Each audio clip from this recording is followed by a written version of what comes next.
दोस्तों, यदि दुनिया का सुपर पावर देश यानी कि अमेरिका खुले में आकर के ये बात बोले कि हमारे पास एक ऐसा हथियार है जिसे हम सिर्फ भारत को देना पसंद करेंगे, हम भारत के अलावा ये हथियार किसी भी देश को नहीं देंगे, भले ही ये हथियार हमारे देश में पड़ा पड़ा सड़ क्यों ना जाए, तो आप समझ जाइए कि आपका देश अंतर्राष्ट्रीय स्तर पर बहुत ज्यादा मजबूत हो चुका है और आपके देश का एक भी फैसला जियोपॉलिटिक्स को काफी बड़े स्केल पर इफेक्ट कर सकता है। तो भारत की बढ़ रही ताकत के लिए इस वीडियो को छोटा सा लाइक और चैनल को सब्सक्राइब जरूर कीजिए, हम आपको सारी डिटेल्स बताते हैं। दोस्तों, यदि आपका कुछ समय पहले ही भारत की तरफ से या फिर कहें भारतीय वायुसेना की तरफ से अपने पड़ोसी देश यानी कि चीन और पाकिस्तान के साथ चल रहे सीमा पर विवादों के चलते एक अनाउंसमेंट की जाती है कि भारत करीब 18 अरब डॉलर खर्च करके करीब 114 फाइटर जेट खरीदने वाला है। लेकिन जैसे ही ये खबर सामने निकल के आती है, दुनिया के तमाम देश, चाहे वो स्पेन हो, जर्मनी हो, रूस या फिर अमेरिका, ये सभी लाइन में खड़े हो जाते हैं कि किसी भी हालत में इनको ये कॉन्ट्रैक्ट मिल जाए। लेकिन इसी बीच अमेरिका ने आकर के एक ऐसी अनाउंसमेंट कर दी है जो शायद पूरी दुनिया को हजम नहीं हो रही। असल में अमेरिका का कहना है कि हम अपना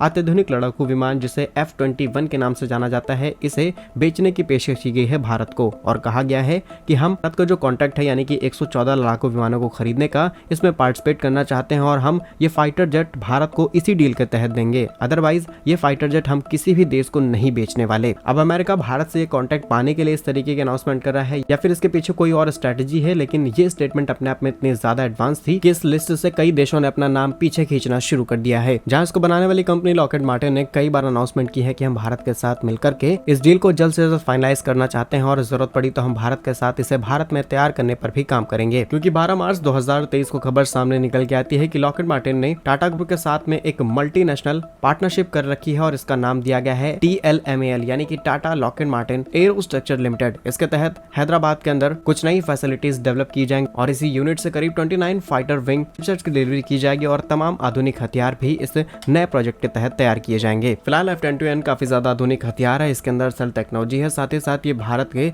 60 से भी ज्यादा एयरफोर्स स्टेशनों से संचालित किया जा सकता है। भारतीय वायुसेना के हिसाब से इसे तैयार किया गया है, ऐसा अमेरिका का कहना है। इसके अलावा कुछ खास डिटेल्स की बात की जाए तो ये अपने साथ करीब 22,000 किलोग्राम का वेट लेकर के उड़ सकता है। इसके अंदर PNW के टर्बोफैन इंजन का इस्तेमाल किया गया है। इसकी मैक्स स्पीड 2 मैक की है यानी कि करीब 2470 किलोमीटर प्रति घंटे और इसमें सबसे एडवांस रडार यानी कि AES से advance electronically stand array system लगाया गया है, जो कि ये अपने आसपास आने वाले किसी भी खतरे को समय से पहले भाप लेता है। इस फाइटर जेट से air to air, air to ground और तमाम तरीके के मिसाइल, बॉम्ब, गन्स लगाए गए हैं जो दुश्मन के किसी भी ठिकाने को उड़ाने में बहुत ही ज्यादा कैपेबल हैं। अब ये भारत पर डिपेंड करता है कि हम अमेरिका के साथ इस डील को फाइनल करते हैं या फिर हम किसी स्वदेशी फाइटर जेट को तैयार करते हैं या फिर ऐसी कोई डील रशिया के साथ फाइनलाइज होगी। इसके बारे में आने वाले समय में ही पता चलेगा। लेकिन अमेरिका का ये ऑफर आपके हिसाब से सिर्फ भारत को हथियार बेचना है या फिर भारत के साथ कोई और स्ट्रेटेजी अमेरिका प्लान कर रहा है? कमेंट्स में अपनी राय जरूर बताइएगा। ऐसे ही इंपॉर्टेंट वीडियोस देखने के लिए वीडियो को लाइक और चैनल को सब्सक्राइब जरूर कीजिएगा। वंदे मातरम, भारत माता की जय।